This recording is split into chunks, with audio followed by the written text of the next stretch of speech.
Shalom Bapak Ibu sekalian yang diberkati oleh Tuhan Yesus. Terima kasih untuk waktu dan kesempatan yang masih selalu mau mendengar renungan, Rehobot renungan, untuk kita sama-sama menguatkan iman kita kepada Kristus. Bapak Ibu yang diberkati oleh Tuhan Yesus Kristus, pada saat hari ini kita akan sama-sama belajar firman Tuhan. Namun sebelum kita belajar firman Tuhan, baiklah kita menyerahkan hidup kita kepada Kristus, supaya firman Tuhan yang kita mau dengar menjadi rema, menjadi penuntun dan penolong dalam setiap langkah hidup kita. Karena itu baiklah mari kita berdoa minta kekuatan kepada Tuhan untuk menolong kita. Mari kita berdoa. Tuhan Yesus, kami bersyukur untuk setiap anugerah Tuhan bagi hidup kami. Pada hari ini kami boleh menikmati hari yang baru, hidup yang baru, semua karena perkenanan Tuhan, berkat dan anugerah Tuhan dalam hidup kami. Tuhan berkati kami pada saat ini untuk belajar mendengar kebenaran firman Tuhan. Biarlah firman Tuhan menjadi hidup dalam hidup kami. Firman Tuhan menolong, memimpin, menyertai setiap langkah kami. Kami tahu kami manusia yang lemah. Dalam keadaan kami sering jatuh dalam dosa. Tuhan ampuni kami, Tuhan bawa kami untuk terus bangkit, untuk berjalan dalam terang kasih-Mu Tuhan Yesus. Terima kasih Bapa, dalam nama Tuhan Yesus berkati hidup kami. Terima kasih Tuhan Yesus, di dalam nama Tuhan Yesus kami berdoa. Amin.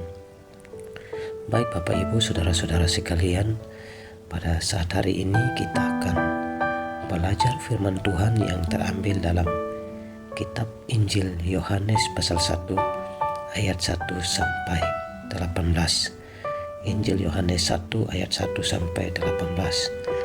Tema firman Tuhan pada saat ini adalah firman yang telah menjadi manusia. Firman yang telah menjadi manusia. Pada mulanya adalah firman. Firman itu bersama-sama dengan Allah, dan firman itu adalah Allah. Ia pada mulanya bersama-sama dengan Allah. Segala sesuatu dijadikan oleh Dia, dan tanpa Dia tidak ada sesuatu pun telah jadi dari segala yang telah dijadikan. Dalam Dia ada hidup, dan hidup itu adalah terang manusia. Terang itu bercahaya di dalam kegelapan, dan kegelapan itu tidak menguasainya. Datanglah seorang yang diutus Allah, namanya Yohanes. Ia datang sebagai saksi untuk memberi kesaksian tentang terang itu, supaya oleh Dia semua orang menjadi percaya. Ia bukan terang itu, tetapi ia harus memberi kesaksian tentang terang itu. Terang yang sesungguhnya, yang menerangi setiap orang, sedang datang ke dalam dunia. Ia telah ada di dalam dunia, dan dunia dijadikan olehnya, tetapi dunia tidak mengenalnya. Ia datang kepada milik kepunyaannya, tetapi orang-orang kepunyaannya itu tidak menerimanya. Tetapi semua orang yang menerimanya diberinya kuasa supaya menjadi anak-anak Allah, yaitu mereka yang percaya dalam namanya.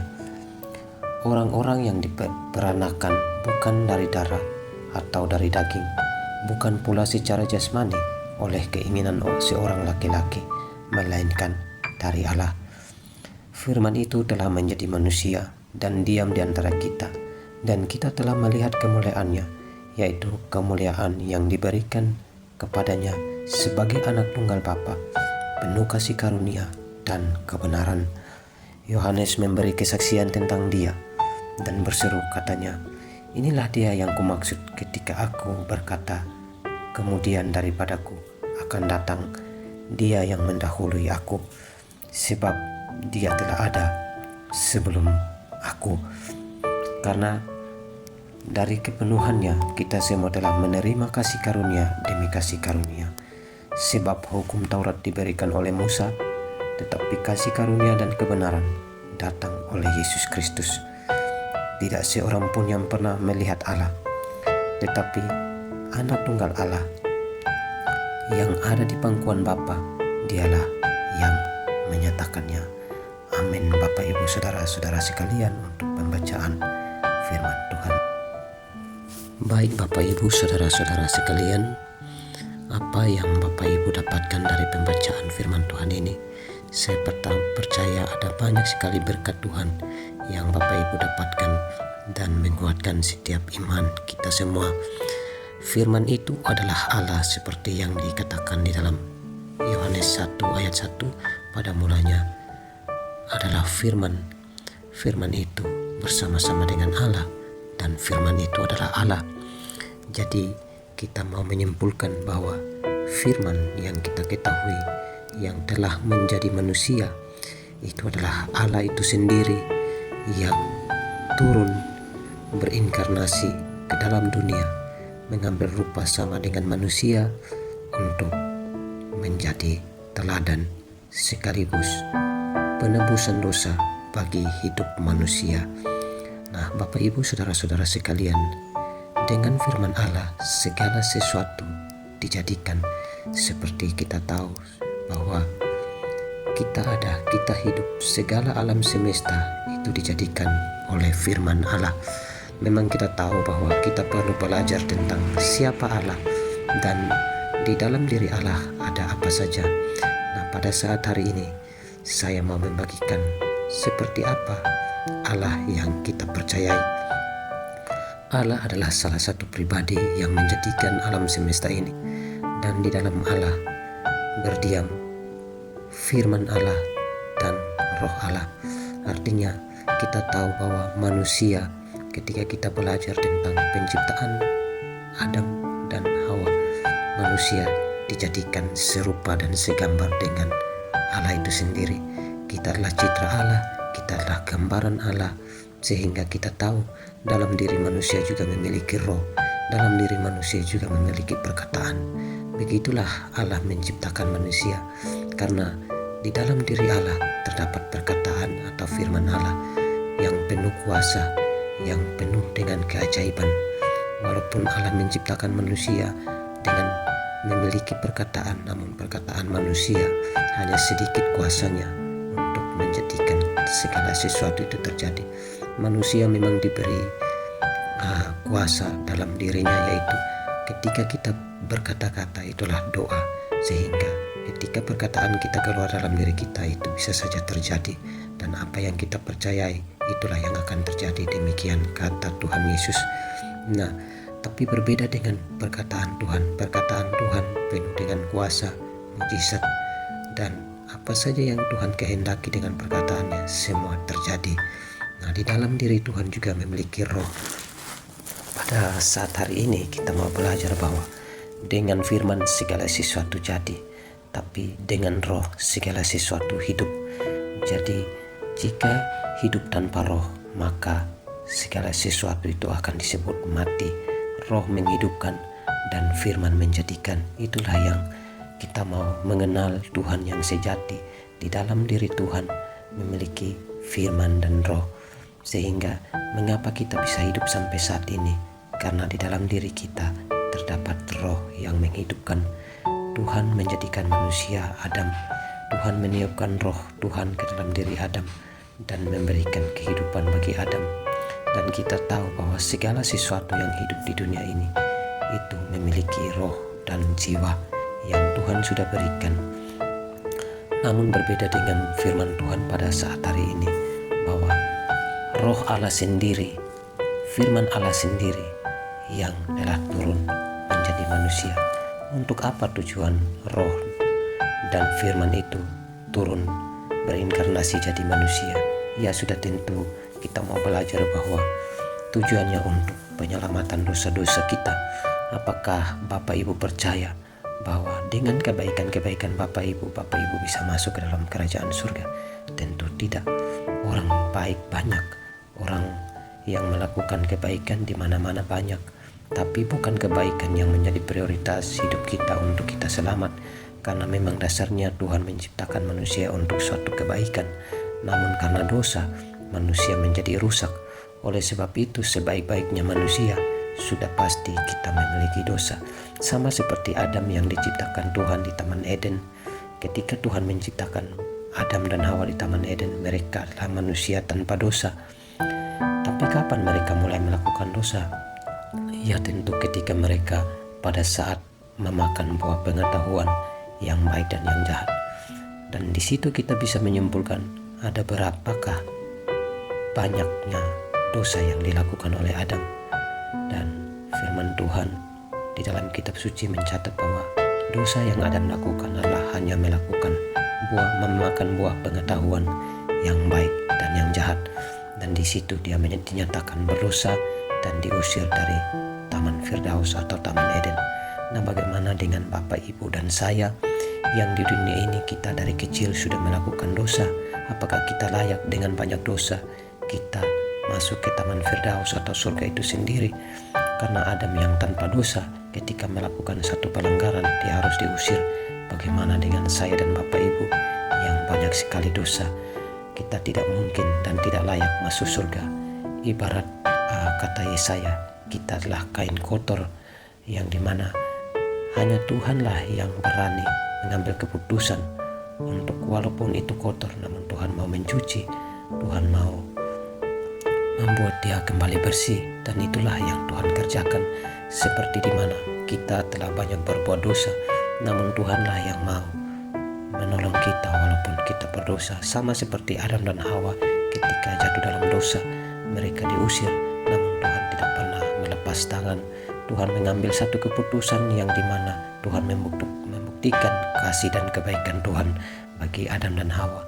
Tuhan mengambil seekor hewan, menyembelihnya dan menjadikan kulit dari hewan itu untuk menjadikan pakaian bagi manusia, untuk menutupi ketelanjangan manusia, untuk menutupi aurat manusia. Tuhan rela mengorbankan itu semua karena Tuhan mengasihi kita. Itulah bukti bahwa Tuhan mengasihi manusia dengan cara dia membuktikan, bukan hanya sekedar Tuhan mengatakan aku mengasihi, tapi Tuhan membuktikan kasih yang nyata. Dan lewat bukti itu dia turun jadi manusia, firman-Nya menjadi manusia, membuktikan bahwa kasih Tuhan itu nyata, bukan hanya sekedar omon-omon atau bukan sekedar janji-janji, tetapi Tuhan berjanji, Tuhan menggenapi, Tuhan berjanji, Tuhan sendiri yang melakukannya. Dan itu terbukti Tuhan sudah turun jadi manusia. Tuhan mau membasuh kita, Tuhan mau supaya kita kembali kepada kodrat ilahi kita, di mana percaya kepada Kristus bahwa Dia adalah firman yang turun jadi manusia supaya kita beroleh keselamatan. Di ayatnya yang ke-8, di ayatnya yang ke-10, 11 dan 12 mengatakan, Ia telah ada di dalam dunia dan dunia dijadikan melalui Dia, tetapi dunia tidak mengenalnya. Ia datang kepada milik kepunyaannya, tetapi orang-orang milik kepunyaannya itu tidak menerima Dia. Namun semua orang yang menerimanya diberinya hak supaya menjadi anak-anak Allah, yaitu mereka yang percaya dalam namanya. Jadi ketika kita mau menerima Yesus sebagai Tuhan dan Juru Selamat, kita diberi hak. Hak artinya adalah kita adalah anak-anak yang masuk ke dalam kerajaan Bapa kita di surga. Kita adalah ahli waris. Yang penting kita mau menerima Dia sebagai Tuhan dan Juru Selamat. Keselamatan rancangan yang Tuhan buat hanya sesimpel yang manusia kadang-kadang membuatnya menjadi ruwet dan ribet, yaitu ketika kita mau menerima Yesus sebagai Tuhan dan Juru Selamat, kita mau melakukan setiap kehendak firman Tuhan, kita mau hidup dalam Kristus. Kristus adalah terang yang tinggal dalam diri kita, maka kegelapan akan musnah. Oleh karena itu Bapak Ibu sekalian, baiklah mari kita belajar terus untuk mengenal Kristus lebih dalam, bahwa Dia adalah Allah yang dalam karyanya Dia menjadi manusia supaya kita beroleh keselamatan.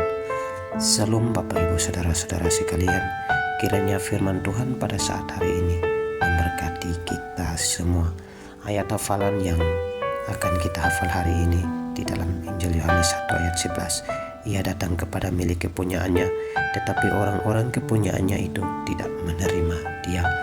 Bersyukur hari ini kita sudah menjadi orang-orang yang menerima Kristus. Kita menjadi orang-orang yang memiliki keselamatan bukan karena kuat dan gagah kita, bukan karena kita banyak kebaikan atau kita banyak amal, namun karena kasih karunia kita diselamatkan oleh iman. Itu yang tertulis dalam Efesus 2 ayat 8. Karena kasih karunia kamu diselamatkan. Itu bukan hasil pekerjaan kamu, itu bukan hasil perbuatan kamu, tetapi anugerah yang melimpah-limpah dari Kristus Yesus memberkati Bapak Ibu sekalian. Amin. Salam. Tuhan Yesus memberkati. Kita berdoa. Terima kasih Tuhan Yesus untuk firman kebenaran-Mu. Kami bersyukur kami memiliki Tuhan yang menyatakan begitu kasih Tuhan bagi manusia, sehingga Tuhan mau mengampuni setiap dosa kami, Tuhan yang mau menjadi penolong dalam hidup kami. Dan biarlah kami menyadari penuh bahwa hidup kami tanpa Tuhan tidak ada apa-apanya. Namun ketika Tuhan diam dalam diri kami menjadi orang yang berguna, kami menjadi orang yang menjadi berkat bagi orang lain, dan hidup kami akan menjadi hidup yang tinggal dalam kebenaran. Terima kasih Tuhan Yesus untuk firman Tuhan pada saat hari ini. Tuhan Yesus yang memberkati kami, Tuhan Yesus yang menolong setiap kami. Terpujilah Engkau Allah yang hidup, Allah Abraham, Allah Ishak dan Allah Yakub yang memberkati hidup kami. Terima kasih Bapa dalam nama Tuhan Yesus. Terpujilah Engkau Allah. Amin. Terima kasih Bapak Ibu Saudara-saudara untuk firman Tuhan hari ini. Salam. Tuhan Yesus memberkati dan sampai jumpa.